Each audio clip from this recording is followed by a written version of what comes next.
Hi, everyone. I'm Heidi Totten, the Director of Marketing at Wisdom Window, and I am so excited today to be interviewing Jeanie Cisco Meth. Hi, Jeanie. Hi. How are you? I'm fabulous. Good. Well, Jeanie and I have been going back and forth trying to schedule this interview for a couple of months now, and so I'm really excited that the day is finally here.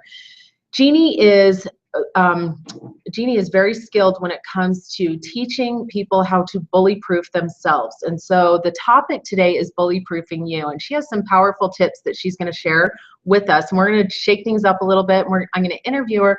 She also is going to use her flip chart and map some things out for us. So this is going to be really fun. Yes. And she's going to teach us some powerful tips of things that we can do every day in order to make sure that we are in a position to prevent ourselves from being bullied. So thank you so much for being here. Oh, thanks for having me. I really appreciate it. You're so welcome. Okay, we are going to start off with your story because I've been really interested in this. I've read your bio a couple of times, but I want to hear it from you. Okay. So tell us your story and how you got involved in the journey of helping people with bully proofing. Okay, thank you. When I was young, I was bullied. I think like everybody is. Everybody gets bullied. And it was difficult for me. Then, because I had an incredible teacher, I decided I wanted to be a teacher and help others. And from there, I became a high school teacher. And what subject? I taught at an alternative high. Okay. So it was many different subjects. Gotcha. Okay. I taught over 12 subjects, but what I was certified in was driver's ed, health, PE, intro to health sciences, and an EMS class. Those were my certifications. Awesome. And I realized fairly quickly in my high school career as a teacher that everyone is bullied. Bullying is a global problem, but the solution is individual. And so I set about creating a program that could help people, that they could use daily, as you were saying, that when they went to school, they were part of the 75% that said they didn't get bullied, instead of part of the 25% that says they do. Because everybody gets bullied. Somebody tries to intimidate somebody, every day almost. Yeah. And it intrigued me why 1 out of 4 says they were bullied and it was horrible and the trauma, but then the 3 out of 4 said they never even got bullied. When I saw it in the hallway and in the schools, and so I started studying those. I did a lot of research, a lot of planning, and I implemented a program in my school to help people, because like I said, it's a global problem, but it's an individual solution. And that makes a lot of sense. My son, he's 11 now, but when he was 7 and 8, so it was first grade and second grade, he was bullied. And it was to the point where he would call me. Now, here's what's interesting. Either he was bullied or so many of his friends were that he internalized it. He felt like he was being bullied because his friends were. But he would call me every single day from school and say, "Mom, my stomach hurts. Mom, my stomach hurts. Can you come pick me up?" And finally, I pulled him out and I homeschool my 2 children now. But he has developed from that such a huge fear that anytime I say, and every year I say, do we want to go back to school? What do we want to do? And every year he says no. He's terrified. And that happened when he was, 8, 9 years old. But he's and the funny thing is we go to so many different homeschool groups and programs that he's around kids all the time and he's fine. But in his mind, he has developed a stigma against school, like traditional public school, because of that experience.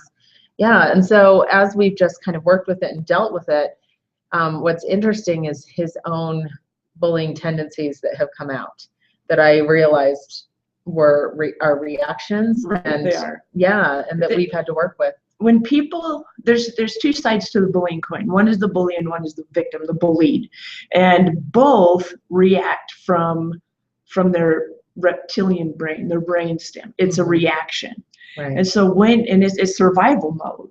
And survival mode, first of all, is a freeze, and then it's fight or flight. I'm sure you've heard of fight or flight before. And that's what happens in our mind, is when somebody tries to intimidate or overpower us, we immediately freeze, and then we decide, are we going to run away or are we going to fight?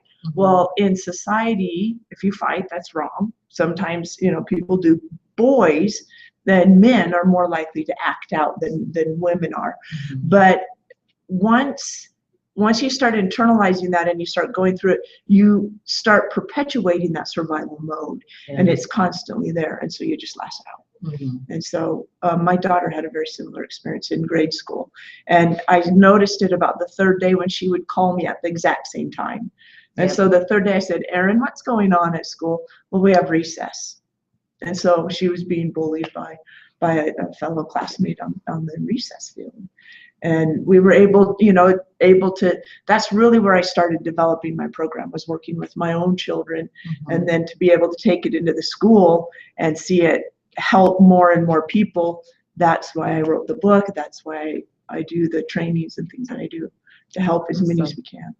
So, going back into my junior high records, the people that bullied me the most, I realized, well, first of all, I realized that as adults, they're probably very different. And quite truthfully, thank heavens for Facebook, because I'm now friends with them and realize that they're actually functioning adults and that they've gotten over, they've worked through that. But one particular friend that I was talking to, that literally it was something where my mom and I both kind of held this grudge. She held her up as the poster child for the person who made my life miserable. And it was only in the past few years that I've been like, oh, okay, she probably isn't like that anymore, Anyway, but when I kind of joked with her about something once, and I can't remember the exact context, she said, I'm so sorry. I had older siblings and I was exposed to way more than I should have been. And all of a sudden a light bulb went on, and I thought, oh, wait a minute, hang on. Okay, bullies are bullied, and they're just turning around, and because they don't know what else to do with it, with that anger. So what have you found? You've taught this in schools, you've written a book, you've worked with people all over. What is like the number one thing that you have found that is the instigator for this, and the number one thing that you've found, I know these are two questions, but the number one thing that you found that helps people to overcome it the fastest? Okay. The number one cause of bullying is fear. The bully is living in fear, either from someone at home, or from a situation at home, or from someone else bullying them. And then the victim is living in fear as well. Right. And so when you live in that constant fear, you don't process very well. When emotion is high, intelligence is low. Blair Singer taught me that. And if you can learn to control the emotion or talk yourself through the emotion, then your intelligence comes back up. Has somebody ever said anything to you, and the moment you're like, oh my goodness, how could they say that to me? And then later you have 10, 15 things you could have said back, but in the moment you couldn't think of it. You're just stunned. because you're stunned. You're in that freeze, fight, or flight. And so when you bring that emotion back down, the intelligence comes back up. And so part of my training is teaching you how to deal appropriately with fear, and then process and move through the fear. So that's the answer to the first one. The number one problem is fear. People operating out of fear. And we're bombarded by it everywhere, aren't we? Our movies, our news, I mean, it's everywhere. And then the second part was, what can a person do? First of all, you need to believe in yourself. You need to know that you're powerful, that you're valuable, that you're needed, that you have a purpose. And in living in fear, you cannot live your purpose. And when you decide, or when you figure out what your purpose is, nothing can stop you. Nothing can stop you. When I was very young, I was told I would never make it through elementary school, let alone into high school. And I went on to college, and now I've written a book. And I remember sitting in the classroom for parent-teacher conferences with my parents and the teachers saying, oh, she'll never make it. She has too many learning disabilities. I was legally blind. I couldn't speak very well at all. I have dyslexia, visual as well as auditory. So people would say things to me, would get all jumbled up. And so school was a huge struggle for me. Yeah. And I was a target. I was tall, I was dorky. We all were. Weren't we? We all are. We all are.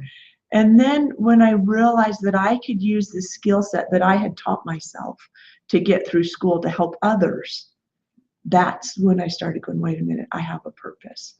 And it doesn't matter what I look like. It doesn't matter what I sound like. I'm human. But I make mistakes. But I have a purpose. And when I live in that purpose, I love It's really powerful. Very powerful. And it's funny how that extends into adulthood. We carry those insecurities and fears from our childhood into adulthood.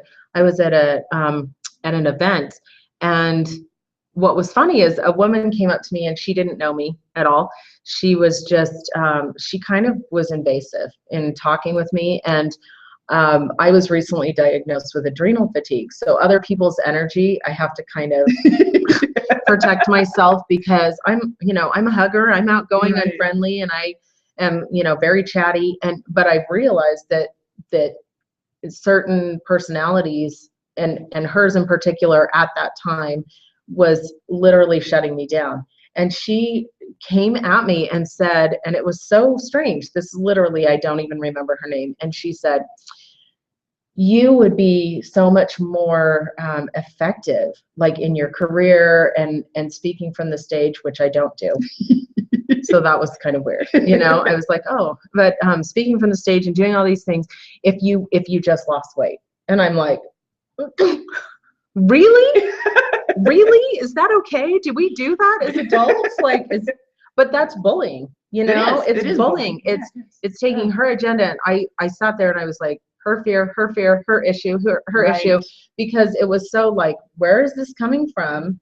And and I really had to use the skills that I have now to be like, that was not towards me. That was her own stuff being projected onto me. And because I was in a vulnerable state, and I'm not very good at, kind of putting up emotional barriers right now, it was so directed at me, So it was really an interesting experience, and to be able to overcome it so fast and be like, okay, I'm going to go and detox you in an Epsom salt bath or something like that, so I was able to let it go. But that was a huge insecurity for me when I was younger, and I was like, that's why everybody bullies me, because I'm fat.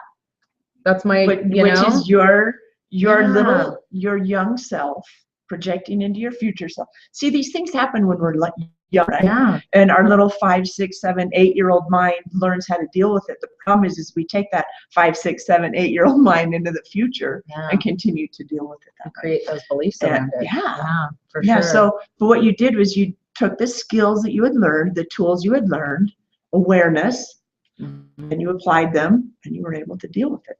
That's what the program's all about.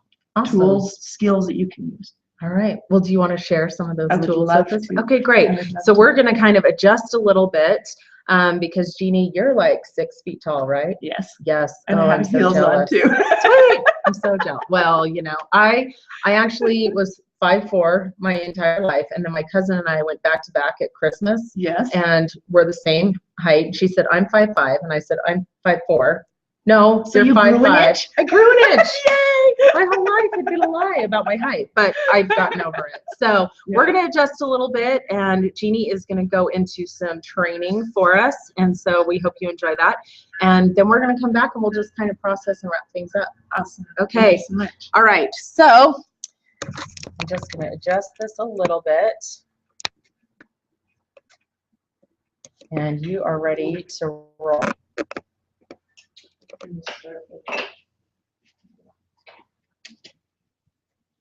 Perfect.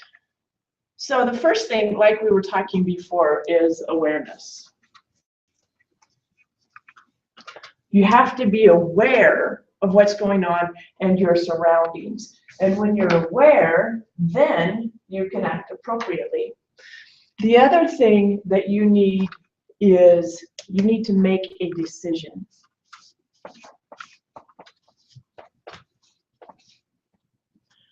Once you make a decision about what you want to do, then you need to take action. And these are the main things My board's a little bit flimsy here today, but it's going to work just fine. So the first step in change is awareness of your situation. So you become aware, just like Heidi, you were saying earlier about how this person said something to me, it hurt me, and so you became aware of what was going on. Or maybe in the past, you would have just taken that on, you would have felt bad, you would have started this downward spiral. But you become aware that, hey, wait a minute, this is not how I want to feel. I want to feel better about myself. That's the decision part. So I'm aware there's a problem, then I make a decision that I want to do something about it, then I take action. So what you have to do is you have to improve your self-esteem, and you have to believe that you are valuable and that you are needed in this time and space. I came up with a mantra for my daughter and for a lot of my clients that use it, and it is, I am valuable, I am loved, and I am needed in this time and space. And if every person could remember that, your life would go smoother, more elegantly, because you are needed, you are valuable in this time, and you have to do it. When they were first training me to be a teacher, they would tell me, don't tell your students that they're doing something wrong, because you don't want to hurt their self-esteem. Well, I learned that the only way that I have impact on someone's self-esteem is if, first of all, is if they like me. They have to like me. That's the very first criteria for me to impact someone. The other criteria is that they have to believe what I say. This is powerful. And so as I started teaching students and I started to realize that I had no effect on some students and other students would believe anything I said, that's where this came from. If they liked me as a teacher and they believed what I was saying, I impacted them tremendously. Now, if you take this into bullying, the problem comes in when children or people allow people they don't even like to dictate who they are. Why do we do that? It's a huge question for me. Why do people, I guarantee you, that for every person that says you're fat or you're ugly or you're tall or you're stupid or whatever, there are just as many people telling you that you're smart and you're beautiful and they love you and you're incredible. But then the other part is, what do you believe? And if you believe you're beautiful and you're smart and you're intelligent and you're needed, then this all wraps up into your self-esteem. Bullying, remember I talked about that 1 out of 4 that is affected by bullying, and some of them affected so much that they do horrendous things. They allow other people to dictate who they are. They don't know who they are. And so they take other people's comments and they start to believe them. And as you become aware, right? I'm aware that I have a problem. I'm aware that I'm getting bullied. So now I make a decision to do something about it. And the action that I'm going to take is every morning I'm going to get up and I'm going to believe in myself.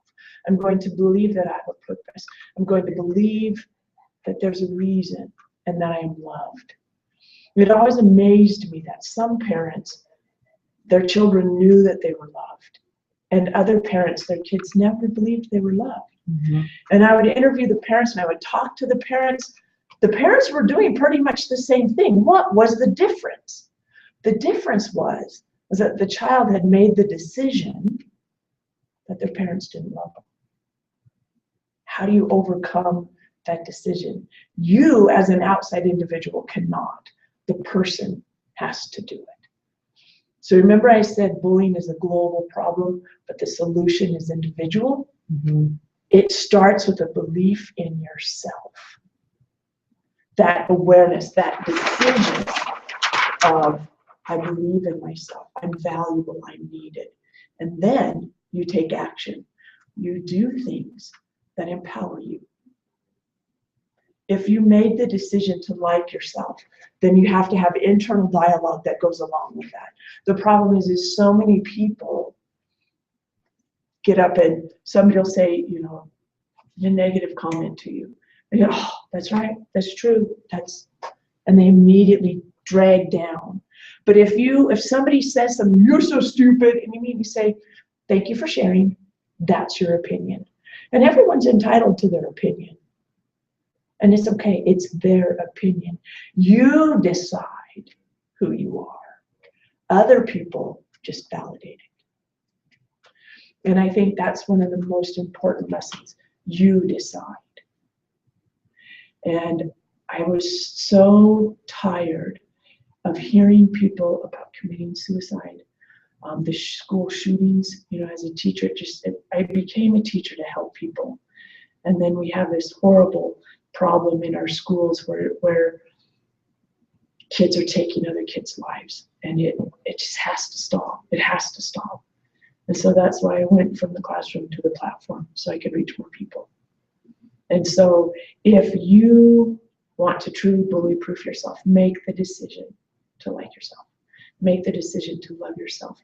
And then do things, take action that helps you love yourself. Dress up. Sometimes, a while back, I was having a really bad day. You know, we all have our bad days, even me. I know I teach this. I teach it for a reason, so I don't forget it. I was having a bad day, and I was putting on my painter jeans. We have real estate, and I'd been working all week up turning a property, so I'd been wearing painty, dirty clothes all day. But I wasn't. And I got up and I just started putting them on, and I went, wait a minute. I love myself today, and I'm going to dress up. And it was amazing how that little action could change, because then I went to Costco later in the day, and a lady there, I just love her, name's Jill. She says, Jeanie, you look so gorgeous today. And I'm like, yeah, thanks. So as you make the decision to love yourself, and then you start to look for that validation out there, because I guarantee you it's there. You just have to become aware of it and listen to it. Block the negative and accept the positive. They're both there. Just what are you looking for? Awesome.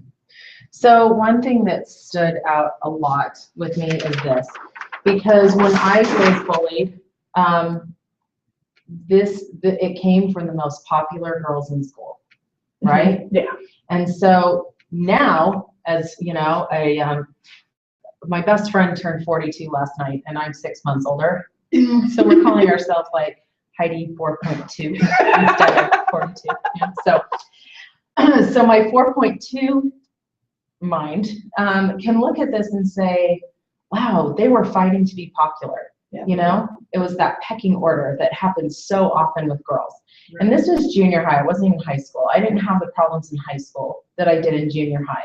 But realizing this, and that in their mind, they were more likable by putting other people down, which is right. so common at that age. It's how do I kind of disrupt people's patterns and get their attention and things like that. And so then they go for the most vulnerable people, right? And so looking at this now and being friends on Facebook with all of the people that that I would have considered, and that I spent a lot of my life considering the bullies.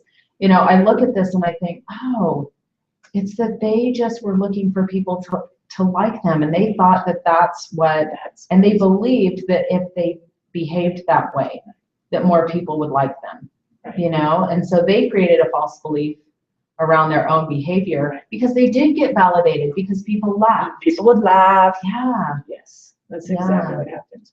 The first time someone bullies, if no one laughs, they never bully again. Yeah. And so it's the validation. Yeah. And junior high is usually the worst, because it's the time when people are moving from adolescence into the teen years, into adulthood, and you're trying to find yourself, and you're searching for yourself. And what those girls were doing is called leveling. And adults do it too. It's just not as a parent. And I'm almost 48, so we're okay. You're 4.8? No, I'm 48. I'll be 48 in January. I'm 47 right now. But I decided a long time ago that age is just a number of experience that I have. I'm however old I am in my heart. And in my heart, I'm 25. And I And it's because I believe and I'm living my life purpose. But what happens is we recently moved and we have just an incredible home. We used to live out in Eagle Mountain, and I wanted my son to play for American Fork High School basketball. He's 6'9". Oh, yeah. So that's a good height for basketball. It is. Yeah. And so he was blessed with a basketball body, which I'm glad because I love basketball. And so we moved into Cedar Hills, and I love Cedar Hills. But one of my friends came and saw our home, and I love it. And she said, well, you know, I don't like the color. And I was like, oh, interesting. But what that is I moved out of her comfort zone. And so by me moving out of her comfort zone, she had to bring me back down. Right. And that's what people do all the time. We have our comfort zone, we're within it, we're doing our day-to-day business, and then we hit the edge of it. I remember the first time I ever walked into a gorgeous hotel. I was at a conference and I walked in, I was like, I don't belong here. And I grew up on a dairy farm, you know, with weeds in my hair and barefoot. And so when I walked in and there's marble and chandelier, I'm like, whoa, I don't belong here. That's comfort zone. And so as you bring more people and more experiences into your life, your comfort zone grows. And so as people move past that, it's okay with you because your comfort zone is so big. Right. The problem is so many people have just this tiny little comfort zone. And if you move out of it, you start changing. You know, you start saying, you know, I do love myself. I do believe in myself. And the ripple effects of that are drug use is no more. You dress differently. You act differently. You're happier. And all those people that used to fit in your comfort zone because they were just like you don't fit anymore. I have a good friend who says, new level, new devil. So when you're up leveling in your life, you're going to run into a new battle, you know, and that if you're ready to face that and just say, new level, new level. And actually her other quote is, are you willing to be uncomfortable to get the results that you want? Yes. You know, her name's Tiffany Peterson. I just have to give that shout out because I just quoted her twice. But those are really, I mean, I have that running in my head all the day, or you know, all day long. I'm like, am I willing to be uncomfortable? Okay, step out of that comfort zone because otherwise, you know, you're safe. That's where the fear comes in, like we talked about earlier. So even whether you're in junior high or whether you're in high school or whether you're 42 or 47, it doesn't matter. You still have those fears come up, and it's how you face them and the decision about what you're going to do with that fear. Yeah. What am I going to do with the fear? So in my book, I spend a whole chapter on stretching your comfort zone and then the actions that you take to do it. And we were getting ready to go to Hawaii. Always wanted to go to Hawaii. We planned a family trip when my daughter graduated from high school to go to Hawaii. Saved our money, got ready. And my husband is scuba certified. And he said, I would really love to dive with the turtles. Well, usually I almost drowned when I was younger. So I was fear of the water. So typically I'm in the boat with a life jacket on or I'm sitting on the beach. And I thought, you know what, not this time. Not this time. So I became aware of my fear of the water. I mean, it had always been there. But then I made a new decision. I'm going to be involved. And so my husband and my daughter and I all went and got scuba certified. And by those little steps, you start in the shallow end of the pool. You move to the deep end of the pool. You learn how to check your regulator and your safety gear, as I call it. Because of that, I was able to dive in Hawaii. And my son, so our whole family now is scuba certified. We got to dive with the turtles. And how do you feel about water now? I'm still a little bit scared, but and I use this mantra all the time when I'm stretching my comfort zone. Check your safety gear and then go in. And it has helped me a lot. In fact, the other day, you know, I try to stretch a little bit daily, if not definitely weekly. You know, find something that bugs me a little bit and stretch. And that's my mantra. Check your safety gear because you can do some stupid things. You don't want to just do it all the time. All the time. So, and when I was writing that chapter, people told me, what if somebody goes and hurts themselves and they try to sue you? So check your safety gear. Don't go jump out of an airplane without a parachute just because you're stretching your comfort zone. Check your safety gear. Decide what's the worst consequence and what's the best. and then go for it. If you can live with the worst, go for it. But so often we say that what if, and we make it horrible, but we never ask the opposite question.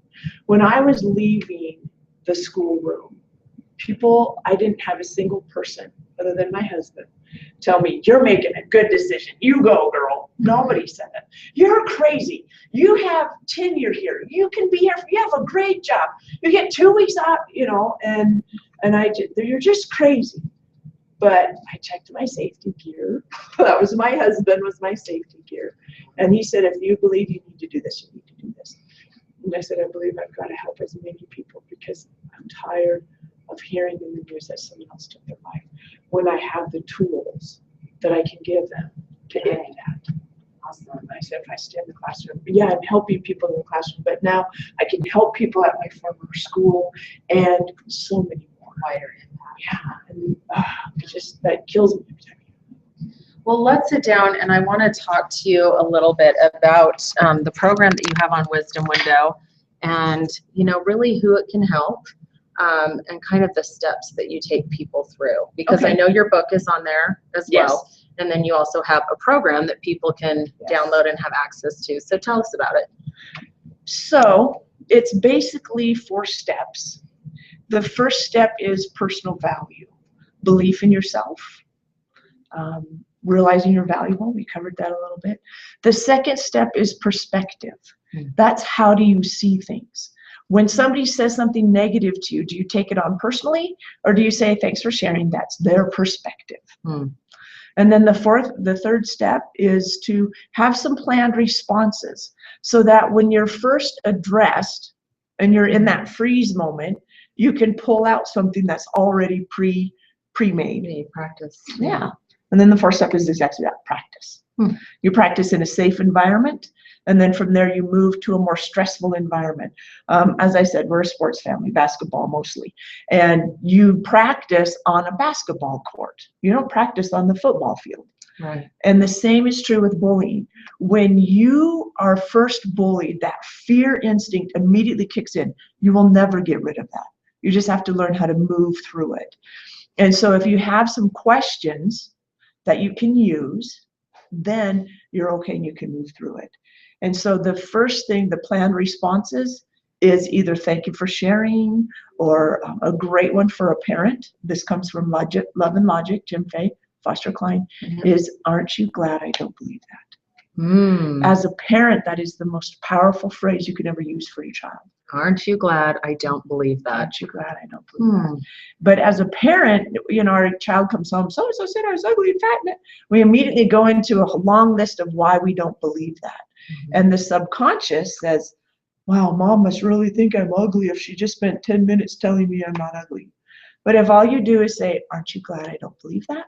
And then you move on, then the child pulls up the validation. Oh, well, Mom doesn't believe it.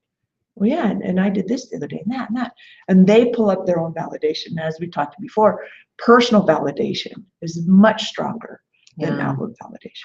One of the things I've been doing with my kids, and it's interesting that you bring up, loving your kids and your kids feeling like it. One thing I say to my kids nearly every day is I say, do you know I love you? And they say yes. And I say, how do you know? And usually they say, because you tell me every day. But then I say, how else do you know? Yeah.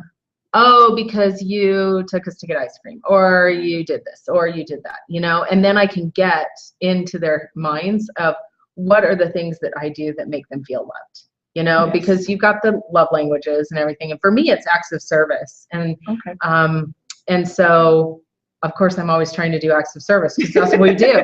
Right. But that's not necessarily theirs. And so I have to dig it out of them, like, okay, how do you feel loved? And but I love that. Aren't you glad I don't believe that? Or aren't you glad we don't believe that? That's all you got to say. And when I first started using that with my son, as I said, he's 6'9". He's always been tall. And surprisingly enough, he was a target for bullies. And it was because I wouldn't want to go up against him. But if you think about it, it's a lose-lose for him, and it's a win-win for them because he's big. And if a little kid can kick out, beat up a big kid, he's tough. But if a big kid retaliates against a smaller kid. Yeah. The big kid's the bully. And he would get bullied all the time, and he would get called into the principal's office. And so we talked, you know, and the first few times, no, Max, no, I'd go into this whole list, and then I realized, aren't you glad I don't believe that? Mm-hmm. And it was so powerful for him. Well, because often when a kid is getting bullied, the parent wants to fix their kid. Right. How do I fix you from getting bullied? And I realized that that's the mode that I was going into. Mm-hmm. You know, instead of empowering my son, I was like, stop doing whatever you're doing to get bullied. What are you doing? Right. You know, and I made up excuses where now I'm like, no, you know, no, that's not who you are. Right. You know, and shifting him to so that he feels empowered. And part of the reason kids draw back, little kids have no problems. They have no fear. They're excited. They learn that, you know, they just are voracious learners. Mm-hmm. But then parents, well-meaning parents, I did this myself, start to say, well, maybe you shouldn't wear that. Mm-hmm. Because orange and purple don't really go together. And I realized, wait a minute, my daughter just dressed herself. I am so proud of you. Then we would go to daycare or school or whatever, preschool really, and they would say, wow, that's an interesting outfit. And I said, I am so proud of my daughter. She dressed herself today all by herself. That takes the pressure off of me, so they don't think I put that combination on her. And it empowers her. Yeah, I dressed myself today. Yeah, I have an 8-year-old she's a butterfly, and she wears whatever she wants, and I just, I just let her. I'm a little bit harder on my son because, you know, he'll wear shirts that are like 3 sizes too small. And I'm like, how did that make it back into your closet? I mean, you know what I mean? You get rid of it. I'm like, it's not just socks that go missing. It's clothes that come back. Yes. You know, it's t-shirts that you're like, I know that you know, that's like 4 years old. It's too small, and I know I threw it away. So yeah. So I'm trying to. It was his favorite, so he found it. So we've compromised, and I'm like, it's a pajama shirt. There you wear it as much as you want for pajamas, but when we go out in public, you know, so it's fun. Well, thank you so much. I really want to encourage you to check out Bully Proofing You on Wisdom Window under Jeanie Cisco Meth, and, you know, take a look at it, because I'm really excited. I want to read that book. I think it would just be so powerful for, is it something that like teenagers can read, or that you can read with your kids? It is. It's written with a school. So a junior high could read it, a high school, also adults read it. The questions for the planned responses are directed for a junior high or high school student. Okay. But I teach the same program in businesses, because bullying happens in businesses it's too. rampant. It is. Yeah. And so the steps are universal. You just have to change the questions that you're asking. Yeah. The reason you ask a question is because, remember when we talked about it comes from fear? People bully because of fear. They're not thinking, they're not processing, they're in their reptilian brain. If I ask you a question, we're raised from very, very young age to answer questions. So let's say we get to school, and I'm walking into the school building, and someone says, you know, something smart. Oh, you look like a dork today. I say, oh, really? What time did you get here today? Right? You immediately have to think about that. And we're so programmed to answer questions that you immediately go, it's amazing. When I first started using it, because as a teacher, I was bullied. I worked at an alternative high. And so I have connections to every gang in the valley. But sweet. Now we know who to call in case that ever is needed. Exactly. But, you know, kids would come in and say stuff to me all the time. What stupid thing are we learning today? And I would say, oh, what time did you get here? And they'd be like, what? And you'll see it. They'll snap. They go into process mode, and they'll answer the question. You say, oh, cool, great, have a good day, and walk on by. So answer a question with a question. Yeah. Awesome. Well, thank you so much for being here. I've learned a great deal. I'm kind of, my mind is spinning a little bit, and I, you know, I would love to. My son's 11, so he's teetering. He's a tween. Yeah. Tweens are hard. You know, like this year, I'm like, so much going on. Oh, there's just so much balls of energy, and I'm trying to process us through it, you know. And so, but I realized that He needs a little bit more where he feels like I'm helping him, mentoring him into crossing over into the teenage and adulthood. And so we're working on that. But I think if I were to read this book with him and say, okay, let's talk about this, let's talk about what bullying really is and where it comes from, that will empower him, to change his belief system around what happened to him when he was younger. I think it will. So, Awesome. There's a workbook that goes with it. Oh, perfect. And so you can, there's exercises in there for him to do that he can easily do on his own. Okay. So, and then if you read it and say, hey, and when you say, aren't you glad I don't believe that? Follow it with another question. What do you believe? Especially if you're trying to get him to transition. Let him start coming out with it, and don't judge it. Don't say anything. Just say, thank you for sharing. I really appreciate your honesty. Okay. And then it helps him go, oh, wow, I choose what I believe. Awesome. And because you can't be there all the time. No. No, and I wish I was there. You don't want to, because they drive you crazy and you need a break. That's true. That's true. Yeah. Well, again, thank you so much for being here. And thank you for joining us today. Check out Jeanie Cisco Meth on Wisdom Window, bully proofing you, and we'll see you next time. Thanks.